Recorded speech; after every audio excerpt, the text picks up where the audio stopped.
Hey, man. Hey, look. Big Back. Say Big Back. Shout out to Big Back Caves and Kitchen, man. Who voice for that, man? Hey, they just brought us some real good food in the street. Man, what? I talked to her, too.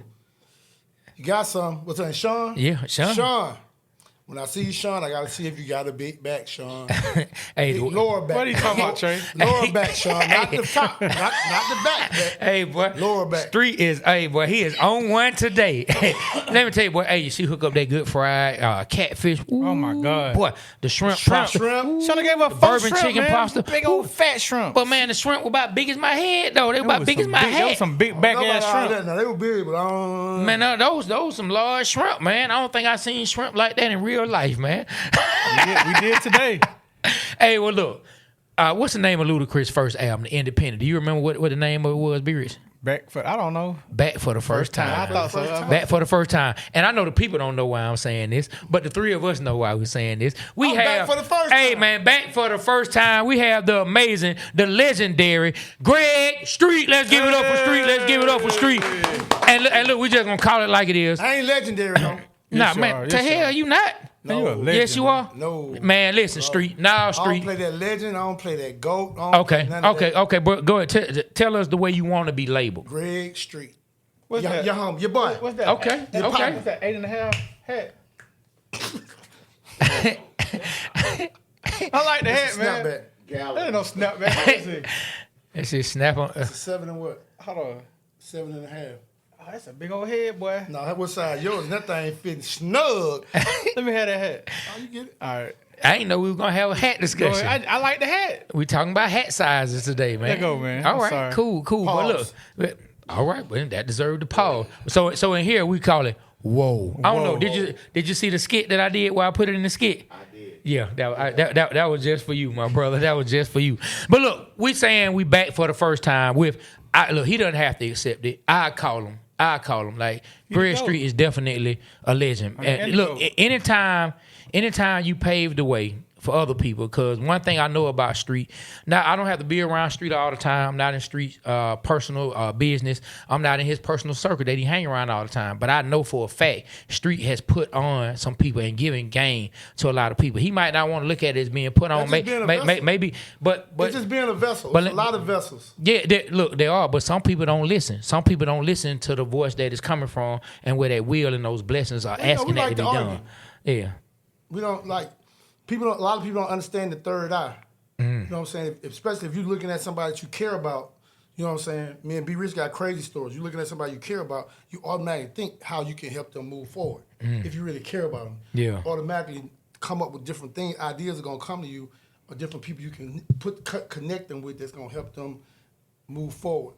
Yeah. Now, unless you from big backs and you in the crab plate, it might be a little different. The hater, like Pat Beverly with the haterade he drunk. But what? Oh yeah, Pat Bell was hating on Trey. But that's a good thing that you listen. Like you said, sometimes we argue with ourselves. Sometimes we argue, with the man upstairs. Sometimes we argue with what is supposed to be done that's being asked of us.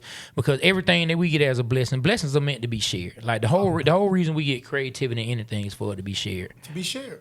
Yeah. So I agree. So look, the legendary Greg Street, and the first time he came, boy, we had us a good time. But when it was all said and done, No audio. No audio. So back for the first time, Street was gracious enough to bless us with his presence, y'all man. homies, man. He came back again, man. Hey, I want to thank you for being a big part of my career, helping us out, man, from the beginning. Ever since I met you, man, you just been very, very good to me and my team. One of the things he did, Trey, with B.O.B. was he had a song called Haters. Greg took to us and he made a hater report. And it was going stupid on this show. And I think some people had gotten to it and they had to cut it out because it was like some inner city beefs going on. Some drama happening allegedly, and they were like, nah. But hey, man, that was my song, B.O.B. He shot the first video. I right? shot the first video with Spent about $30,000. I spent about a dub. Chris Robinson's little brother was shot it actually. Okay. And it didn't really come out the way we wanted, but everything happened for a reason. You know what I'm saying? They ran up the flagpole at the label, and it was a part of the catalyst of helping B.O.B. Part of a brick. move forward because Mike and them didn't really believe in the record. So I took the record. It was like my record. So I took it and invested into it, spent money on it, and it helped B.O.B. get a lot of the initial attention from the label to understand what they had in the artist, because a lot of people don't know. Everybody think I was telling Nietzsche from Ugly Money. I was telling him the other day, like, because he did a post about artists and art, and your music is your art. But when you want to make money off of it, then it turns into a business, and you need a lot of money to get started. So I hit him up. I was like, "You right, but you wrong, because now you don't have a lot of artists thinking I need some money to make my record blow up. And really, you just need to get some traction from a natural, organic fan base to make somebody want to invest the money." Because when you make statements like that, you make people think, if I just go make a record in my studio, if I had $100,000 to spend on it, I could make it a hit. And that's not true. Facts. Because less than 4% of artists that get signed to a major label even make it. Because you got to think. Remember Def Jam? Remember when my boy, what's Eminem's lawyer name, manager? Paul. When Paul went to Def Jam, they signed all the new artists. Paul had an amazing blueprint. They had the boot camp. They put the project out. Did anybody blow up from the project? No. I mean, and no disrespect to LA, but if you remember the little boy Astro from the TV show. Yeah. I remember that. Where is he? Yeah. I remember They spent a bunch of money, signed a bunch of artists on the label. But that's not the particular people's fault at the label. That's just the blueprint of how they've been doing business. Yeah. You invest money in 70 artists, expecting only 5 or 6 of them to make it. Yeah. That's been the blueprint forever. Wow. Yeah. So it's like you can't just say because I spent some money on a record and did all this work on the record, it's gonna blow up. People, this whole thing revolves back to one thing: people. Yeah. If the people don't like it, if you can't put it out on your social media and see some tracks where people talking about it, you get some engagement, people sharing it, people hitting you up, people on the DM, people hitting you want to get on the verse, producers hitting you saying they want to give you some more tracks, and you ain't getting no traction from it. That's showing you that record ain't it. Well, So Greg, it ain't about no money. It ain't just about money. thank you for the insight. I just want to go back a little bit. The beginning, man. We know you from Atlanta. Can you tell us where you got your start from, man? Hattiesburg, Mississippi. Tell us about that. I'm from Hattiesburg, Mississippi. I took guitar lessons as a little kid, and at Mississippi Music. And my second guitar was a PV guitar with the PV 212 classic amplifier. So when I got to be a teenager, I started using the guitar amp as a sound system. I hooked the turntables up to it and started DJing and doing little parties. And then I went from that, and I bought the PV tower speakers with the 212. So you was DJing, just DJing. I was DJing, throwing parties. In fact, I got a full-page spread. My first one came out. In fact, I left it in the car, too. How old were you? I was like 16, 15, Doing 16. parties. Yep. But That's doing crazy. parties. And then, but I was so young, but because you got to think, this was like at the beginning of hip-hop. So if you was playing all that R&B music, the Whispers and Ain't No Stopping Us Now and all these different records, like you was DJing around a lot of older people, too. What's some of the songs you was playing that you can remember around that time? So I'm telling you, like, Ain't No Stopping Us Now, The Beat Goes On, Jam on It, when all of those first hip-hop records came out. But it was like, I've always been around a diverse crowd. Then once I, like, really got into it in my my freshman year in college, I used to do all the parties for the white fraternity for the Pikes at the University of Mississippi. So on Thursday nights, they would, once a month on Thursday, they would have these parties, and I would DJ for them. So just getting involved in the diverse crowd and understand, like, going from all ages of black people to white people. And then after my first black station in Hattiesburg, I went to a white station. And that's really what gave me the real insight that radio is not just about music, it's about people. It's about formatics. It's about understanding how the clock works. It's about understanding how things move in different pieces and different tempos and why records played at a certain time and all these different things, and reading the trade magazines and starting really to learn about the radio culture from a whole nother side. Because on the urban side, if you've been watching radio for the past 20 years, all the DJs, the younger DJs are coming to the game, they think it's about new music. People don't turn on the radio to hear new music. If you're in the car, you got kids, right? Yeah. You have a daughter? nah, 2 sons. You got a daughter? Yes. How old is your daughter now? 21. Just say when she was a kid.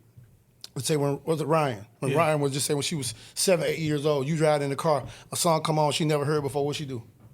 Pay attention to it. Nope. What? Wrong answer. You ride in the car with a kid, song comes on, they don't know. What do they do? My kids start talking. They start making all kind of noise, asking me, can I turn to something else? That's what my boys would do. What's the last part? Everything. Asking me, can I turn to something else? Can I play something they know? How many times have you been in the car with okay, from the kid, let's go to the females. You're in the car with a female, say she 18 to 30. Oh, they want to hear what they want to hear. 18 to 40. Play what I want to hear. When the song come on, they don't know, that's brand new that they don't know, bleep, they punch the station. They want to hear what they want to hear. That record they just punched from could be a hit, and it could be big They just don't know it. next month in 6 months, but it's not familiar enough right now. So people, that's why when people be like, y'all play the same thing on the radio over and over again, but guess what? If we played a bunch of new music, you wouldn't even tune in. Facts. That's facts. You want to drive the same car as your homegirl drive, wear the same car, get the same bag your homegirl got. If you ain't got the bag your homegirl got, it ain't nothing. Yeah. So you started in radio in Hattiesburg? Tell us your radio progression. I started radio in Hattiesburg when I was a kid, and Tony Brown, I just recently told this story to the AJC, but Tony Brown graduated from college, I think, in Northwestern in Chicago. But he's from Chicago. He moved to Hattiesburg because he had an aunt that lived in Hattiesburg, and he was like the program director at the radio station.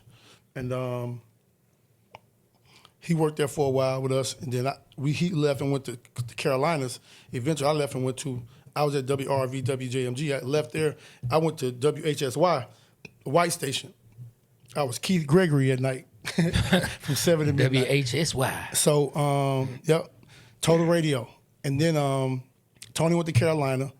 I went to WHSY for a while. Then later on, Tony got a job in Mobile, Alabama. My mom is from Mobile. My dad is from Lucedale. And Lucedale's probably 25, 30 minutes from Mobile.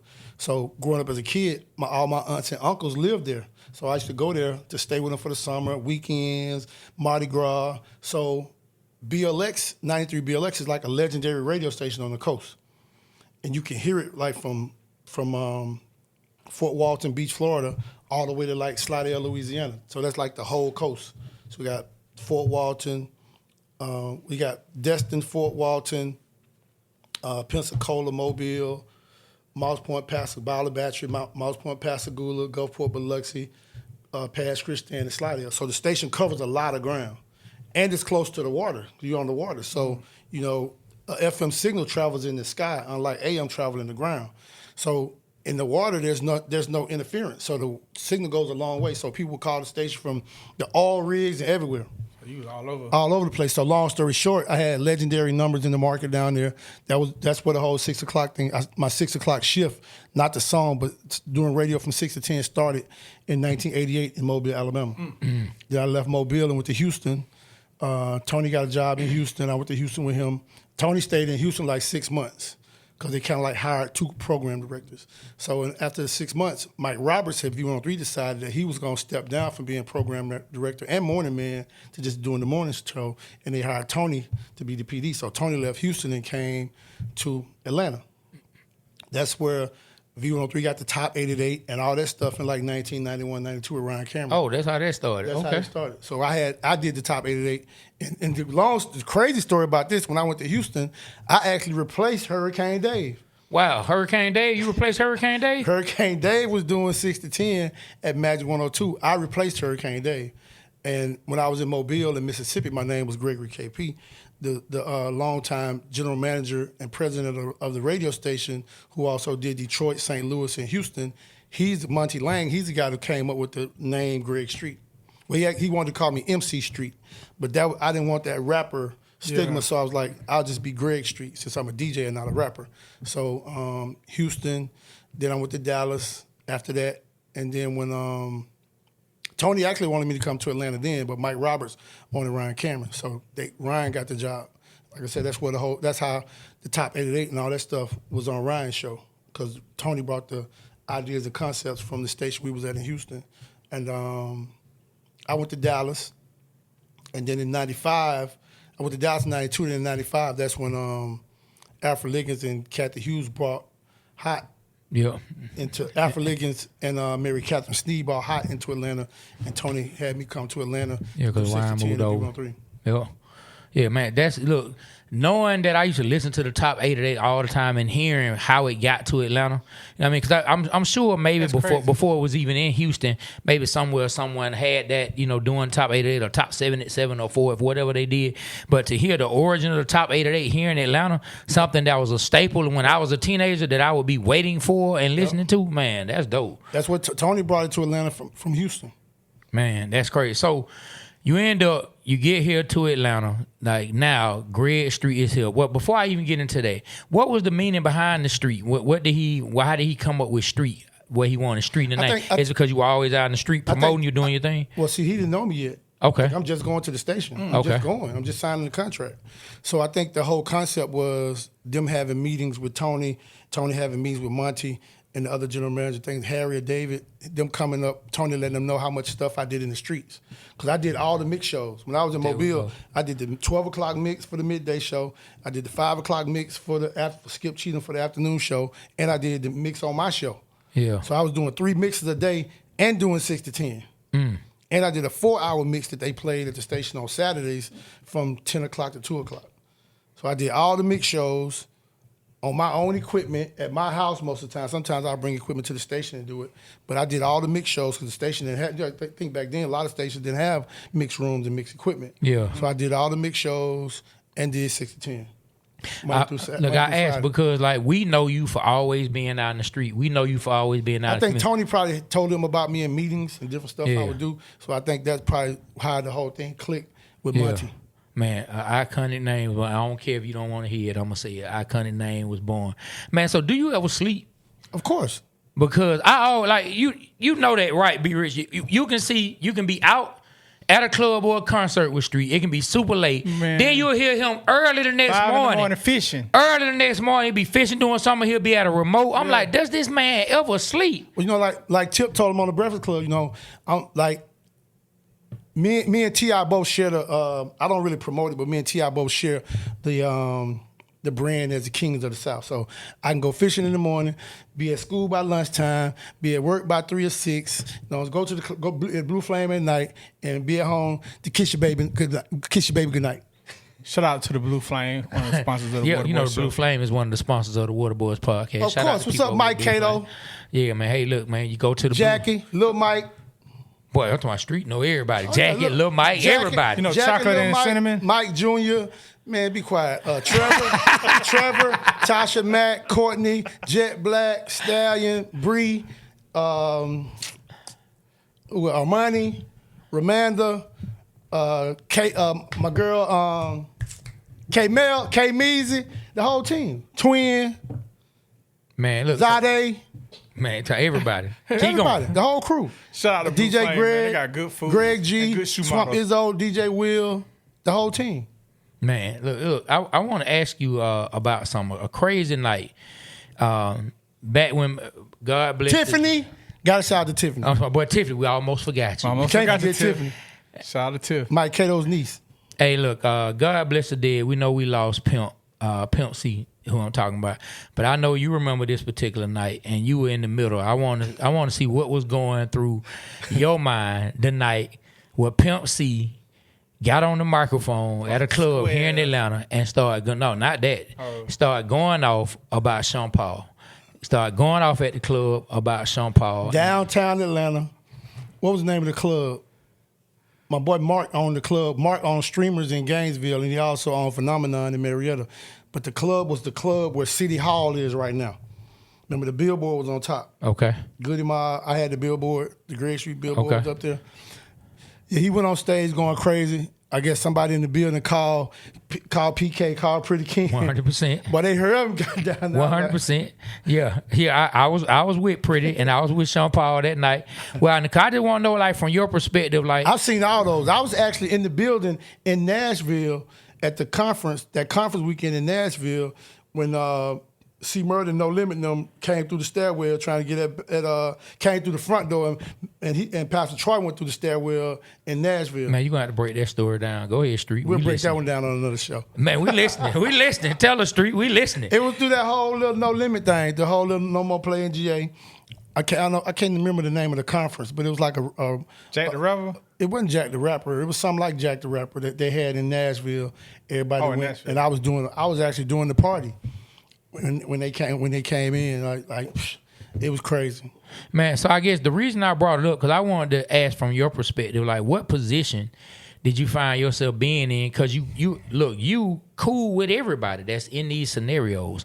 And, like, was it It's awkward? crazy. Was it, like, crazy? Like, just wanted to see, like, what was your thought process during that time as this is happening? Then you hear everybody trying to make their way down and these different altercations could possibly take place. Oh, yeah, it's definitely awkward because people don't understand most of this stuff is based on things that both parties may not be aware of, but until you have a conversation, you can't really get to the bottom of like everything that was going on.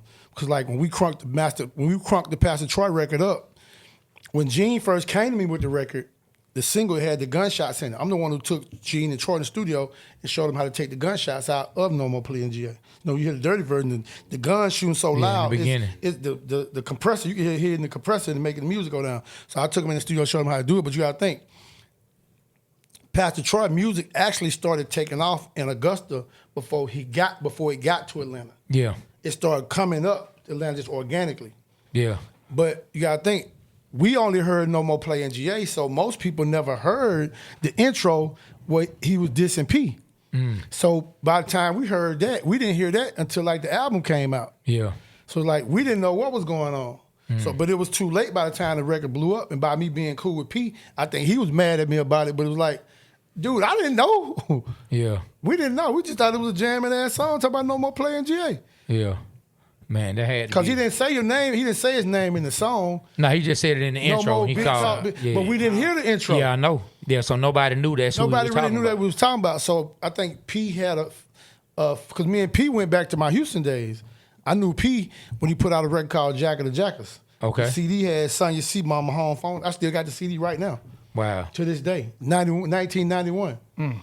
When people thought Master P wasn't dope, they thought he was a joke.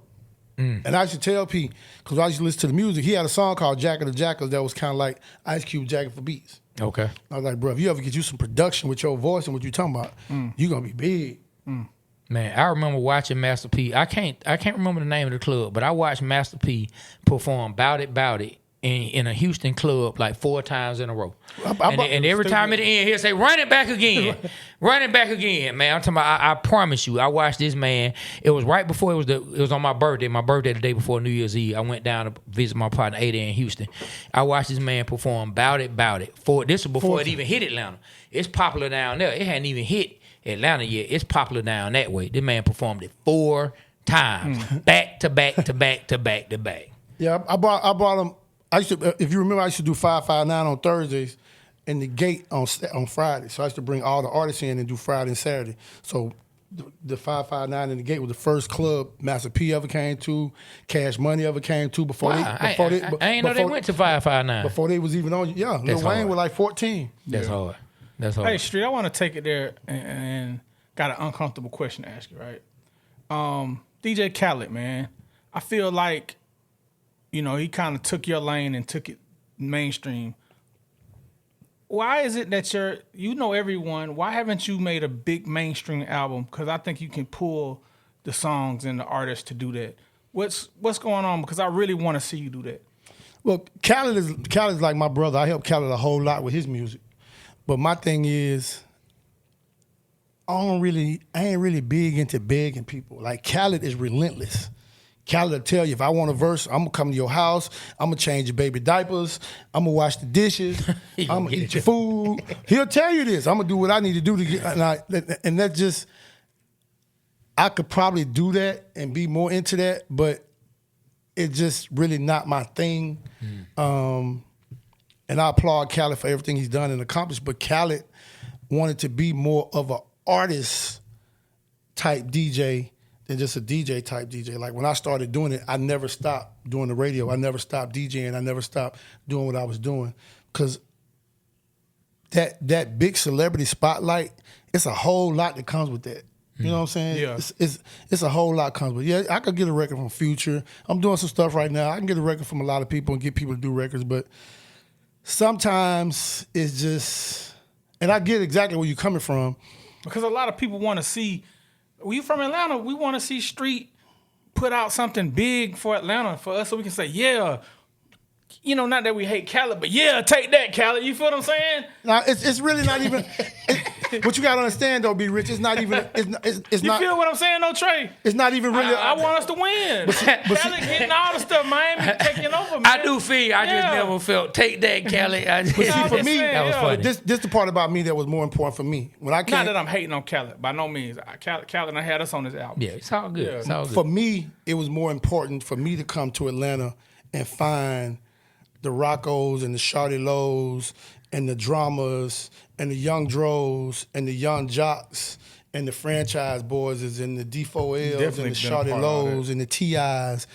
And that was the thing for me. Like if you look at Miami and you look at Miami and look at Atlanta, even some of the Buddha Shake artists that had Freak Nasty and all these artists. If you look at Atlanta and look at Miami, and you can simply see a difference. Like all the artists, like there's no reason why Ball Greasy in Miami is not bigger than Trick Daddy.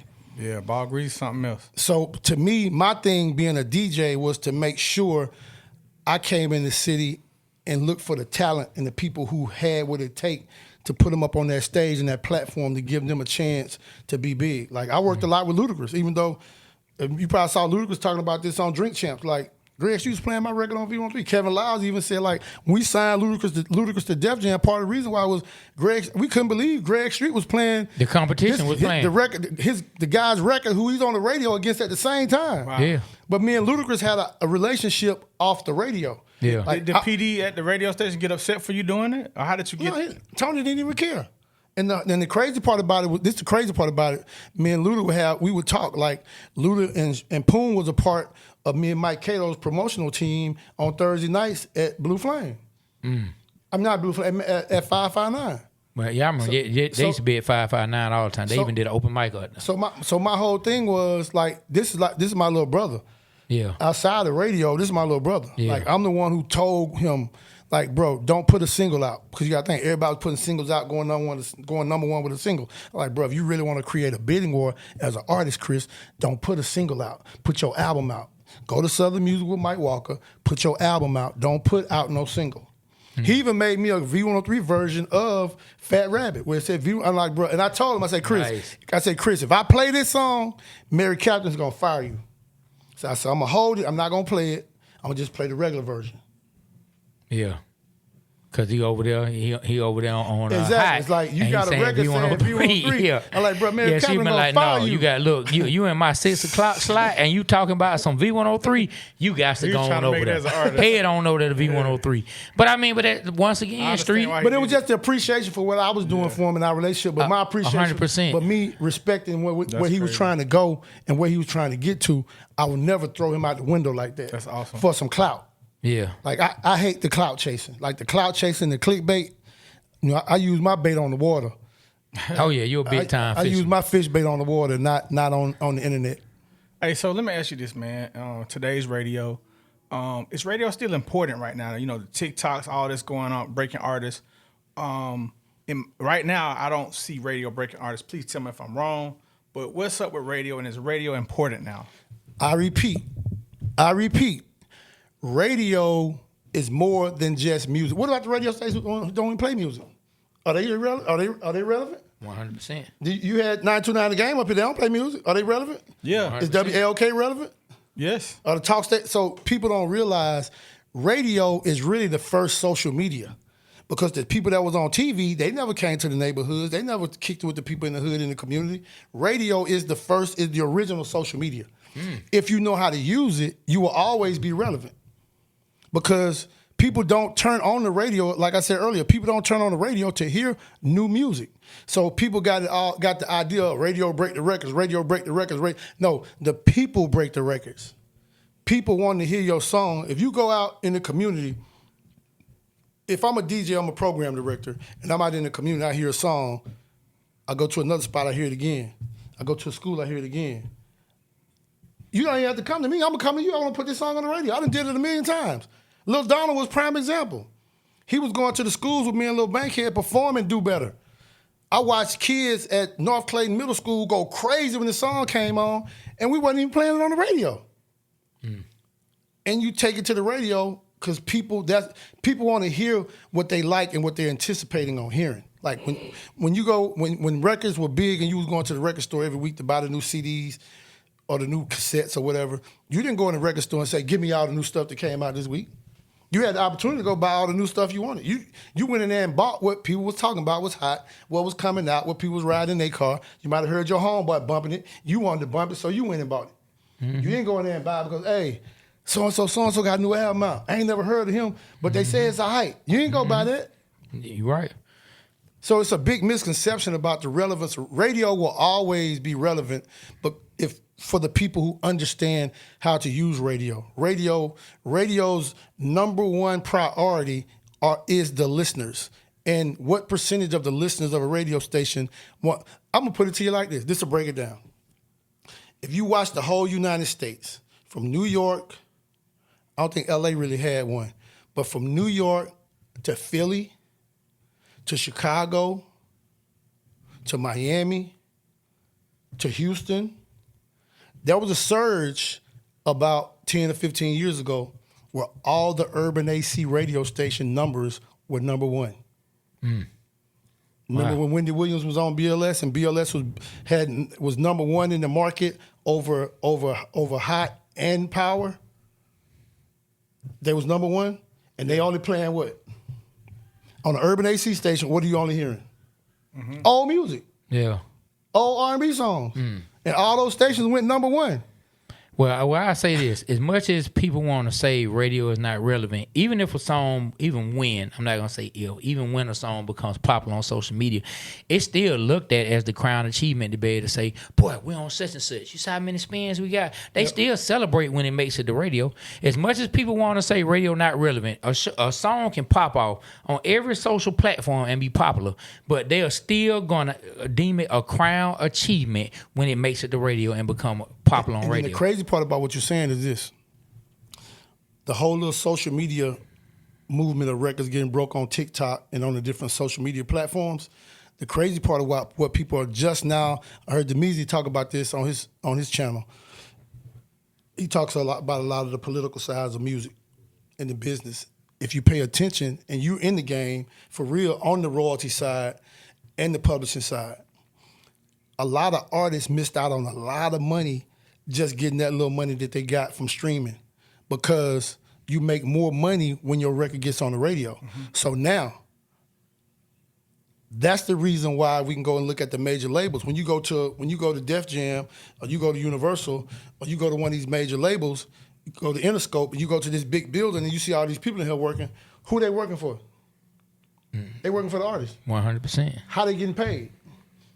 From the artist. From the artist. So if you want to own your masters, if you want to own all your music, the label is not going to invest the money in your record to make your record as big as it could possibly be. They're just going to share it on the little streaming money with you, put you in, because they're getting a back end check from streaming also, not just the money you get from your streams. They're getting the percentage back end of what their market share is on the platforms.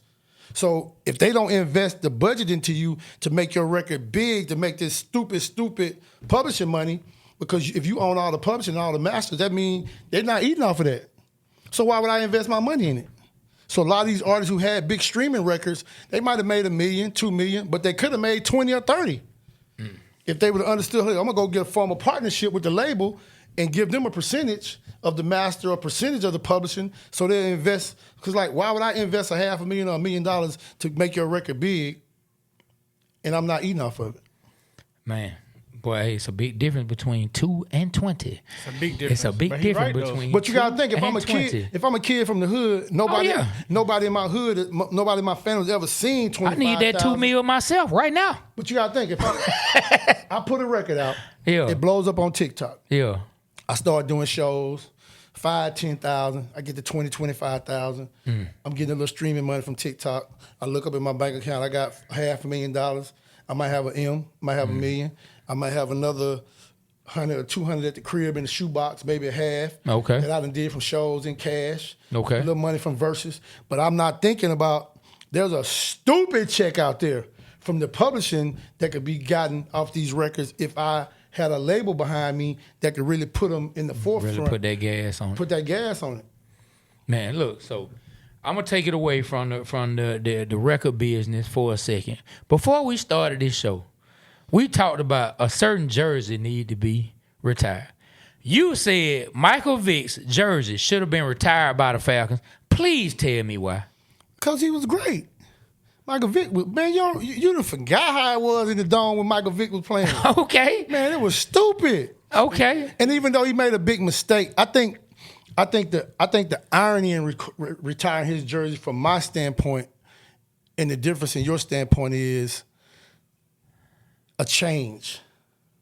Like sometimes we got to see a change. Sometimes somebody got to break the norm of how we normally used to seeing things. Like he didn't get to play 10, 15, 20 years. So I get where you're coming from, but the way he electrified the city, when you go to I got videos on my phone right now from the last tailgate that I'm going to post of Michael Vick jersey, people wearing Michael Vick jersey, Deion Sanders jersey, and Julio Jones jersey. It's crazy how many people still wearing these guys' jerseys to the Falcon games on Sundays and Mondays and Thursdays. Just come to the Falcon games, period, to watch how many people actually love these guys and the energy and what they brought to the Georgia Dome or the Mercedes-Benz Stadium. Oh, I mean, Street, no doubt. Of course, I'm on the opposite side of this. Should Matt Ryan jersey be retired? If he won a Super Bowl, I would say yeah. Well, he blew that. He did win the Super Bowl. He did. I say yeah, but I say this about Vick's jersey. Like you said, sometimes you gotta think a little different.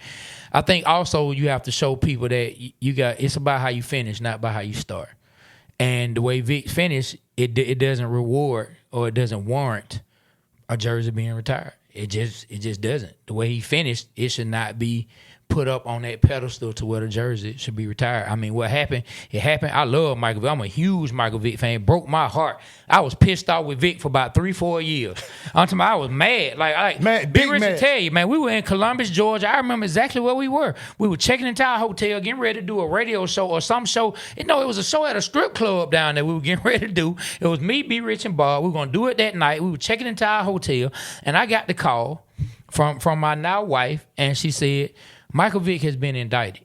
And I remember, we were devastated.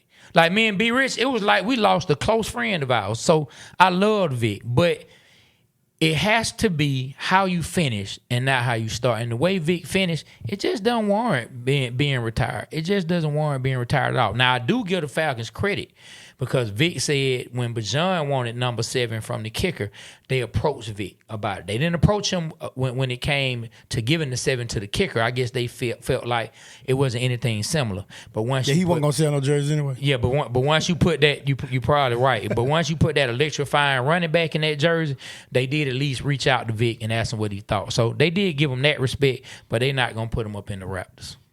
I'm gonna put him up there. I got both Pro Bowl jerseys, the home and the away Falcon jersey. I got all of them. I've heard both of y'all takes, and both of y'all made great points. But I gotta go and say the change that he brought to Atlanta, the electrifying spirit, the way he had the city. I would retire his jersey.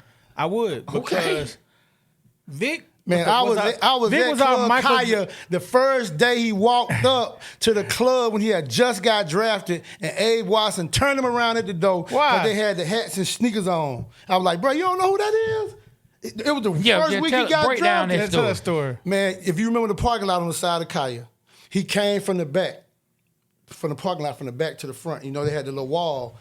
So you could get on the wall. The wall was from the parking lot. They had an opening, and then from the street they had where you walk all the way through the middle.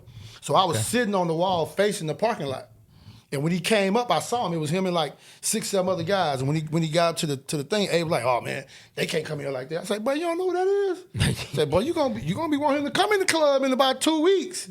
He about to set the ATL on fire. Finna be that man, and I bet 2 weeks later they knew exactly who he was. Did they let him in? They went through the little shakedown part, but he finally eventually let him in. Okay, man. I remember. Thanks to Street. Hey, look, I remember running into Vick, and man, it used to be a club off of South Cobb Drive or South Cobb Parkway. It used to be a club. You drive far out. You pass over what would be Windy Hill. And used to be a club down there to the left. I can't remember the name. It was called Harlem Nights. Yeah, Harlem Nights. No, it wasn't Harlem It Nights. was some club out there, but we ran into. With the swimming pool. We run into Michael Vick and Sean Paul. Sean Paul, boy, he was feeling real nice. Shout out to my partner, Sean Paul. Sean P. East. You know what I'm saying? He was feeling real nice. And we saw Vick. And he said, hey, man, don't be out here fucking around, man. We need a championship. I like that. I remember you telling me that story. I remember that like it was yesterday, man. Of course, Vic, they knew who Sean Paul was, from the Young Bloods, man. And they was all, Vic laughed it off, man. They dapped up and they talked about whatever they talked about. But I just thought it was so funny that he didn't call Vic out, man. But that's okay, man. Y'all retire jerseys for anything. But that's what's up. But you know what? Nah, that ain't for anything. But you know what's incredible? But you know what's incredible about Mike Vick to me? Also, after he went through all that, went through everything he did, he wrote a letter. The first time I saw him on TV as a sports announcer, I was blown away. Oh, yeah. Why you was blown away? Explain. I was just mean the way he articulated. Of course, he already know the game, but the way he just presented it, me personally knowing him, I had never seen that side of him. Yeah. But to watch him, the first time I saw him on TV doing, I'm like, damn. Look, man, I love Vic. The redemption story is amazing, but it doesn't add or subtract from what happened. Let me ask you. And you say he was our Jordan. So you think Jordan number and his jersey would be up in Chicago after 4 years? The man got banged up and he never played for the Bulls like again. Said, at the time when he played for the Falcons. I just asked the question. Bro, at the time he played for the Falcons, I'm answering your question. You not really answering my question because now you talking about Vic. I'm answering this question. Do you think Michael Jordan Mario, after 4 years?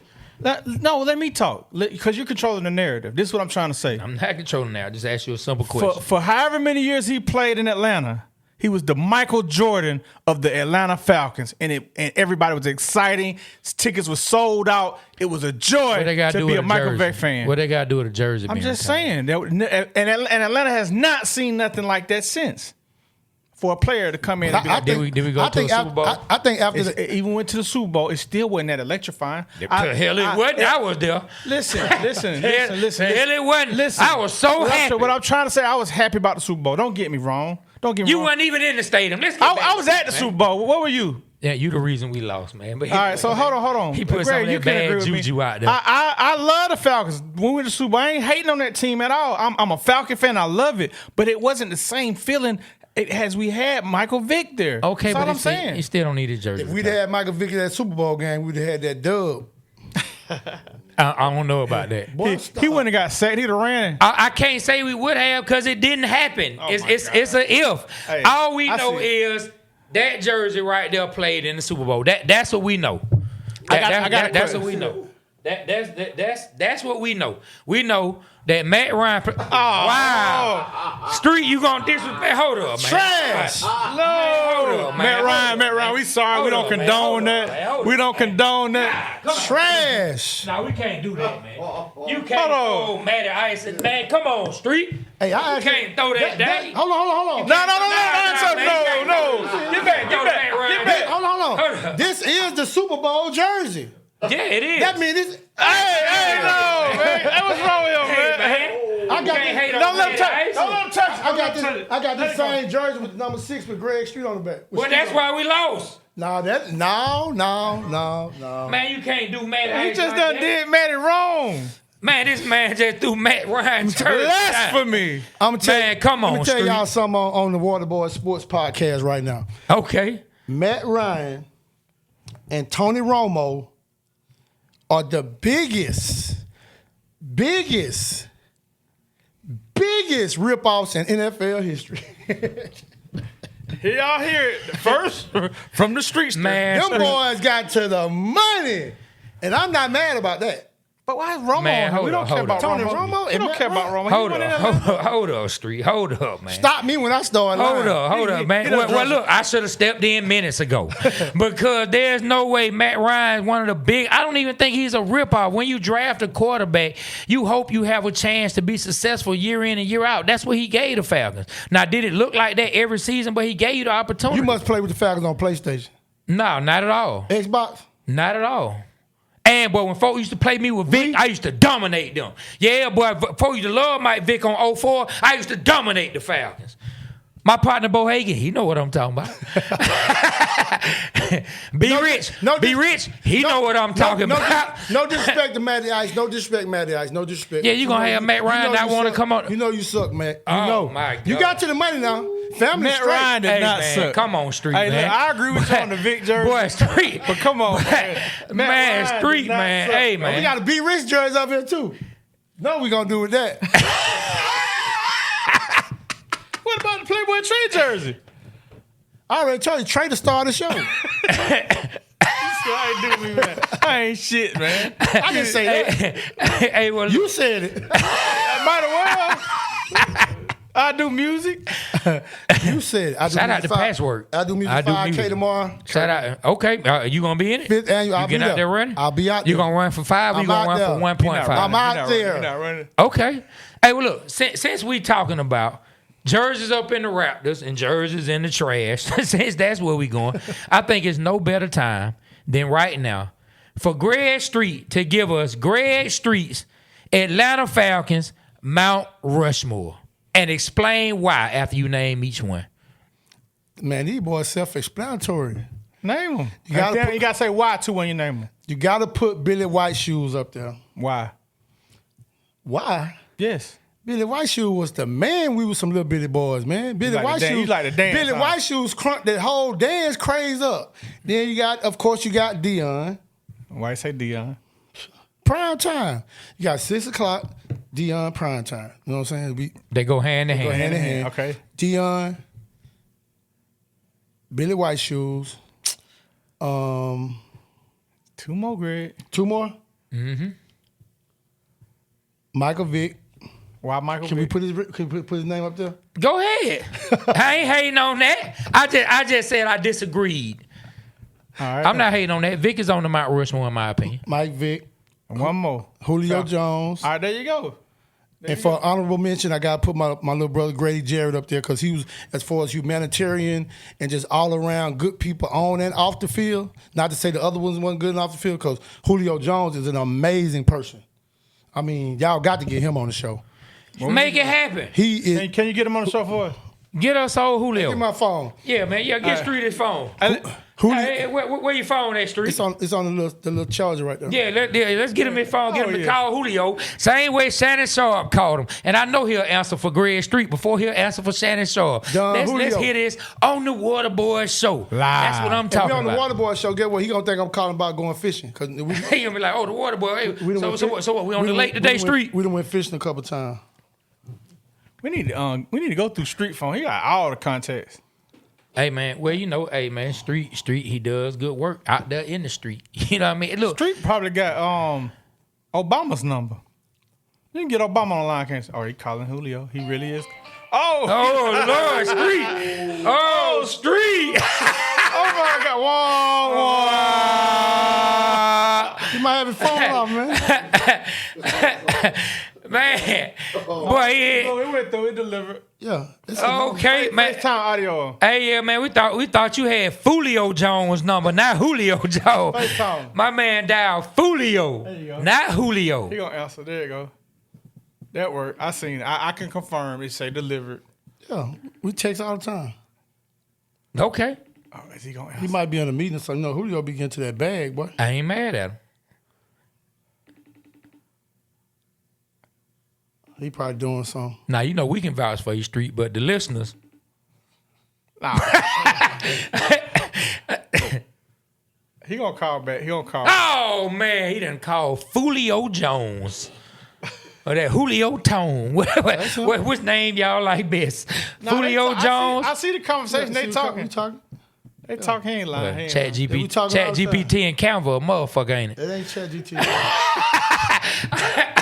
He gonna call. He gonna call. I'm just messing with you, Street. I'm just giving you a hard time because you didn't threw this Matt Ryan jersey. I know. What's Call on the Matt. ground. Y'all call Matt. Hey, I listen. don't have Matt See Ryan. that? Hold on. Let me say this. I want to ask you this. But I tell you what, he will be on the show. We gonna get. Come him on, Matt. Look, your Mount Rushmore of Atlanta figures, no sports, and give us why. That's a whole lot of them. You got 4 to go. I can't do that. Come on, you got 4. You can't do You that. can go back to You can't do that. You Give us got Bill 4. Campbell. You got over MLK. You got MLK. You got Andrew Young. You got Rab. I personally knew. I personally knew Reverend Orange. So what about Ted Turner? I personally knew Hosea Williams. You got Ted Turner. I was trying to get Ted Turner to do the 6 o'clock drop, but his daughter told me like he had started getting into his dementia states and stuff. But that would have been crazy. Drop. That would have been crazy. I wanted that Ted Turner time for Greg Street Rock so bad.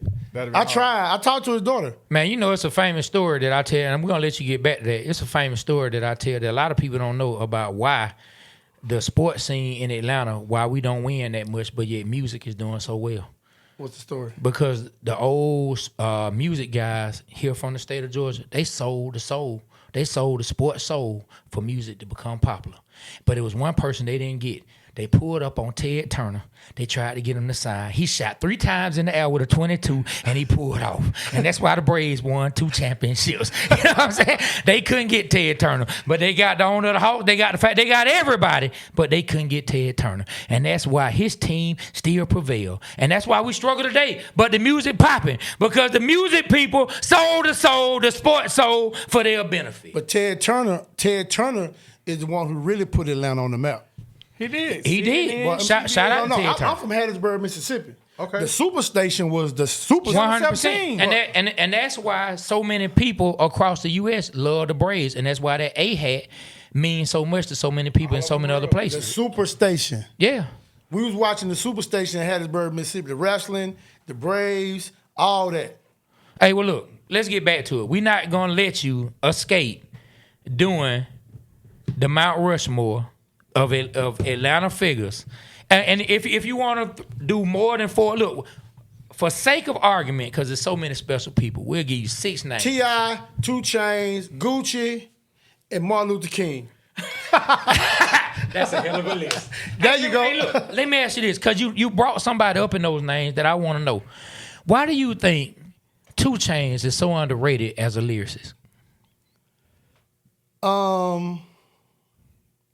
Him and Luda. 100%. Him and Luda. I think it's because Luda's problem, not really problem, but because it's a gift and a curse, he's more of an animated lyricist. And then Tit is more of just a real organic rapper's favorite rapper. And he has a distinctive voice and a distinctive flow, but you really can't just pinpoint the difference of like, because there's another one too. We got one from the new generation just like 2 Chainz. Who? J.I.D. Oh yeah, J.I.D. dope. J.I.D. super crazy with it. Like I think J.I.D. album probably better than Kendrick's. You know, he ain't got the big single. Yeah, but he dope. He ain't got the mustard. Yeah, but he definitely got the sauce. Yeah, yeah, he don't. Man, I think to get back to what you're saying, it's kind of hard to pinpoint the reason why. I don't think Tit really ever had a label behind him the way some of the bigger rappers' labels were behind him. But I think when you break it all the way down for what him and Technique, because I was there for the original when it all started, how they started it. You was there for a lot of people. Originally. Travis Porter and Charlie and Techniques and Charlie and D-Leaks and Al, all of them with the Travis Porter was going so crazy. But D-Leaks, Techniques like telling Charlie like we got everything going crazy with Travis Porter, you mostly handling a lot of their stuff. I'm gonna go do this mixtape. I'm gonna get Frank White and Montgomery to do this mixtape with me too, and we're gonna do a mixtape on 2 Chainz, and we want to bring 2 Chainz into the street execs. Great decision. So and just to show you how honorable and how the type of person 2 Chainz is, his situation with street execs is just like Chris's relationship with Shaka and Jeff. They don't even have a contract. And they'd have made all this money. So I think 2 Chainz has done a lot of incredible stuff that a lot of people may have not paid attention to the magnitude of what he was doing, like with the ugly Christmas sweater. Awesome. You know CEO, what I'm saying? COO. Yep, the CEO millionaire, with the trap The Pink Trap House. The Pink Trap House, that was probably like the inspiration for Trap City Museum, for Tip's Trap Museum. That was one of the most crazy. the That pink was cars one, in there. that was one of the craziest marketing ideas. And then they turned around for good and they started doing like HIV testing and different things of that out of the house and used it for. But some he's good. done a lot of stuff like that, like from the merch drops and just the different creative things that he's done. And it really just shows. It really just gets back to one thing, that you don't need all these millions and millions and millions and millions of people screaming and screaming and screaming to be crazy in this business. Like I did a shirt that indicates you don't need 1 million followers to make $1 million. So you got to think it's 300-some million people in the United States, but like 8 billion in the world. So like you don't need all these people to like you for you to be successful. I think the difference with 2 Chainz, when you really look at the whole thing, I think where he created his lane with him and then his family, his daughters, his son, his wife. I think when you look at the whole thing, like him doing a lot of stuff with Kanye, doing a lot of stuff with Drake, doing stuff with Louis, doing stuff with he did the shoes with Versace, doing all the stuff that he did, and you look at how he lives and how he moves. I think at a certain point in his career, I think 2 Chainz really start to understand what quality of life really means outside of the industry. Because if you look at the richest show, the most expensive show, which was a really dope show. Dope. When you look at all him investing in the basketball team, him having the restaurants, the Escobars, then the vegan pizza spot and the seafood spot. If you look at everything he's done that he's been extremely successful at, I think when you back away, you don't look at him like Jay-Z and you don't look at him like some of the bigger artists that we talk about, even though he's worked with most of those bigger artists. Yeah. I think he just got in a space to where he's like Killer Mike. He got into a space to where he really understood the quality of life over the height and the cap. Ain't doing his thing. I'm gonna tell you something that gave me like a little insight into the way he thought. And like I say, me and Chainz, we not friends. I'm not in his inner circle. I can't call him. But if I see him, he'll probably say what's up. But I remember we were in Mexico doing a show for MTV. Do you remember that? Yeah. And he was on that show. This when I'm riding around and I'm getting this right. It was just not starting to take off I'm riding for around, him. I'm fishing. For him. They bite, they hit. They bite, they hit. I ride around, I'm fishing. So look, he got, and it was just something small. He got to talking about him and B Rich went in a discussion about some kind of way some billionaire something came up where 2 Chainz had gone to their house for something, and you asked him, you said, man, what about the house, man? But I bet the house was dope, and he was like, shit, care nothing about that. Hell, my house dope. I got a good house. I don't care nothing about that. And I just was like, you know what? I fuck with that comfort. Quality of life. You know what I'm saying? Because he was just like, man, I got a nice house. That don't mean nothing to me. I was like, you know what? I love that way of thinking. It didn't mean nothing. I don't care how much money this dude got. I forgot what he was telling us. It was a business reason why he was talking about that he was in those people's presence. But it went to the house and he was like, man, I got a nice house. Man, My house nice. You cannot chump nobody off about money, because money is not the measuring stick for success.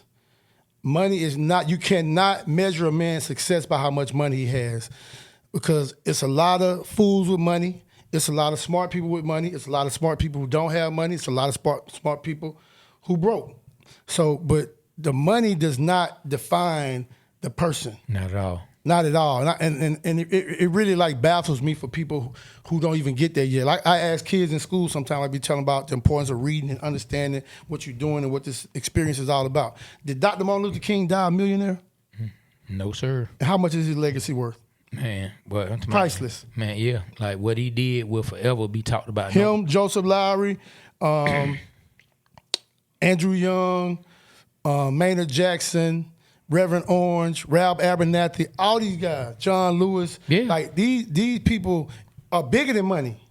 Man, and look, even on a less well known Scope, think about all the PE teachers, all the counselors, all the people at stores and neighborhoods. Who do their job for the outcome and not the income. Man, you know what I'm saying? Well, people know those names forever. Man, yeah, I saw Mr. Such and Such, man, and the whole room will light up. You can take a group of men and they could talk about a PE teacher they had when they were younger that they respected. In the 6th grade. And somebody can say, it was Mr. Fambro at my school where I went to Meadowview. I was only there for 1 year, but Mr. Fambro made such an impact. Well, I can hit Mr. Parker, Boot Walker. We got a whole lot of them. Yeah. So like you said, but their impact, it can't be measured. It can't be measured. It can't. What we looking like now? I think we almost at the end, but I know B got a couple things No, I it's want to 2 run by minutes. you. We got 2 minutes left. Yeah. Okay, man. I mean, well, look, I've asked the questions I want to ask Greg. Greg gave me some good answers, man. man. So we've had a very interesting day. We've learned that. What we learned today? We've learned that money's not the measuring stick. We've learned that Street thinks Matt Ryan is trash and his jersey should be stepped on and used as something They to ain't clean retired tires yet. with. Did they retire? You just retired it off that shelf on the Did floor. the Falcons retire? Has the Falcons had a retirement ceremony for the Matt Ryan jersey? Nope, but they put him in the ring of honor. Have they had they put him in the what? The Ring of Honor. In the up top? Yes. Yeah, they put him When in I the go ring to of the honor. game next Sunday, I'm climbing up there, I'm tearing that shit down. Man, come on, Street. What the hell happened, man? What did Matt Ryan Did do? Matt Ryan He not lost give the you a Super drop? Bowl. Did he not give you a drop? He was Lost the supposed to Super give you Bowl. Street. No, Kyle Come Shanahan on, lost man. the Super Bowl. Who? Kyle Shanahan lost the Super Bowl. The defense. Offensive The offensive coordinator. He's the Come one that on, called the man. plays. But the offense ran the numbers up. Come on, Street, man. Matt did run the numbers up in the Super Bowl. Hey, man, what did Ice Cube say on Friday? Stall him out, Debo. I'm sorry, Stall him out, man. I'm sorry, Matt. Stall him out, Street. You know why I'm apologizing, Matt Ryan? I'm gonna tell you why. I gotta hear this. I'm gonna tell you why I'm hear this. apologizing, Matt Ryan. Me personally, anybody that know me knows this. I have the ultimate respect for any athlete that reaches the big leagues, because these are guys who invested time and energy and effort into something that they had a passion for at 5 and 6 years old. They got a chance to play at the highest level. I don't care if you never won a championship ring. If you got drafted, if you got to play in the NFL, the NBA, Major League Baseball, hockey, tennis, swimming, the Olympics, any of that, if you made it to, because I tell kids with my We Need to Read program, if you read for 30 minutes a day about what you love to do or what you aspire to be, you can be an expert. And these men and these women who make it in professional athletes, whether they ever win a championship or not, I don't really talk down on no athlete or nobody who put that time in to be respected on that level, to have a team trusting them enough to get them that check. Even if they got to the league and didn't become what they were supposed to be. From what you started out at, and for you to be able to come home and say, Mama, you ain't got to work no more. I did it. Dad, you ain't got to work no more. Dad, that new truck you want, go get it. You know what I'm saying? To That's watch respect. a kid like a Michael Harris II come from the Gresham Park Park's finest. Yard Dogs with Boo Mitchell Gresham Park, baby. to Stockbridge to the Braves, and Michael's is a personal, his mom and dad and all them personal friends of mine. But to watch anybody, black, white, African, I don't care what, Chinese, Mexican, wherever you come from, if you make it in professional sports, if you make it to the league, if you make it to the roster, you made it. He still threw his jersey on the floor. I'm gonna throw his on the floor. Hey, man, y'all stop before y'all start tearing stuff down, man. Hey, cause he knows. He already know. Every time he look in the mirror, he know this. His jersey ain't definitely going in the Raptors. Take us on out of here, Trey, man. This episode was brought to you by anybody who want to buy it. Hey, drinking Haterade. Hey, man, look, and on that note, like we always say, we represent Atlanta because Atlanta represents us. On behalf of myself, Trey. Hold on. What's up? And we got a whole lot more to talk about that we talked about on the first episode. We didn't talk about on this episode, like the stuff with Tip and all the Grand Hustle stuff. We'll get back with part 2 of this podcast on the Waterboyz with Greg Street. And as we what? I don't know what you were about You to was about say, to say man. something. I don't know what You the was about hell to was say going on. You threw me off. I'm like, where we going? But you was about Hey, to look, say I something. thought you were about to crack a joke and say we're gonna put out that lost audio real soon. I thought you were finna shine on our guy. No, we don't have the lost audio. See, I thought you were setting up a joke. I was like, yes, boy, this is my kind of joke. Some of y'all saw some of the audio though on Be Rich TikTok. Yeah, well, look, on that note, we finna get up out of here. On behalf of myself, You gotta Trey, shout out to the sponsor, my man. partner, B.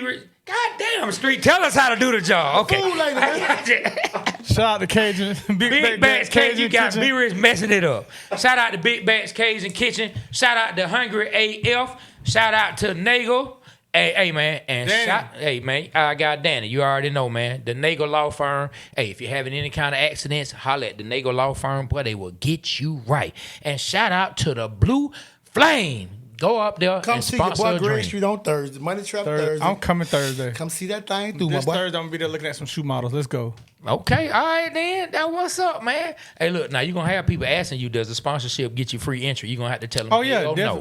no. If you come on Thursday, You, not them. come on Thursday and holler at Me, your boy not Greg you. Street. I got you. You He gonna get got it you. free on Greg me on Street got Thursday. you. Pull up. He got Okay, you. then. Well, The look. whole city of Atlanta, he got you. All right, so is there anything up? Because see, Street the professional. We learning from one of the yeah. greatest to do it. So is there anything else that I should bring up before I sign us on up out of here? I'm finna show you. Hold on. Okay, hold on. Is he? Julio.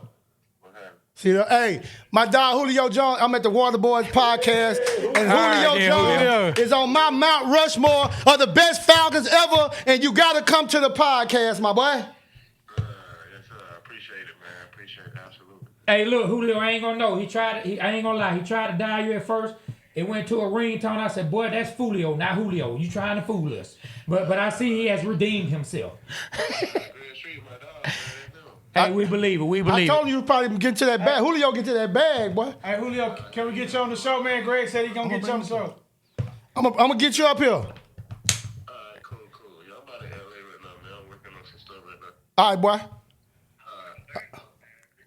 As you hear And it. right before we signed off, Street, all right then, Street, y'all give it up for D. Greg Street. Now y'all call Matt Ryan. Y'all can't get Ryan Cameron on the phone. Oh, no, that's a damn lie. Oh, we Nah, can ride right now. That's a damn lie. Shout out to Ryan, boy. He Hey. can't get Ryan Richardson on the phone. Oh, shit. Now, you know what? He got a point there. I don't know what's up with these 21-year-olds. They do not want to answer. Hey, look, and that's why I'm enjoying the time with my 13 and 10-year-old right Yeah, now. man. Because when they get older, they doing their own Yeah, thing. man. But look, she out there being great. She out here doing her She out thing. there being Shout out great, to her, man. man. One of the most amazing people I ever met. Thank you, man. Considering. Yeah. Hey, Wait. man. What, man? What's up, man? It's just a little joke, man. That ain't no joke. You right, because she do got a mama. Submit the mic. So look, you right. She do have a mama and a grandmama. Shout out, Miss Cook. You know I love you. Shout out, man. You know my mama love you. Betty, hey Betty.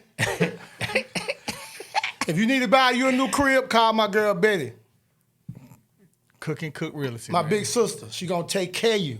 There it is. There it is. Well, look, for the fourth time, I already know. on behalf of myself, Hold on, Trey, hold on. what's up? My body rich. Grand Street. Aaron Wall Pittman. And forget Super Mario. Super Mario, And your boy Doug. Anything Doug else? Peterson, Anything else? my Peterson. Anything else? All right. The Waterboyz Show, we are out. Kill the camera.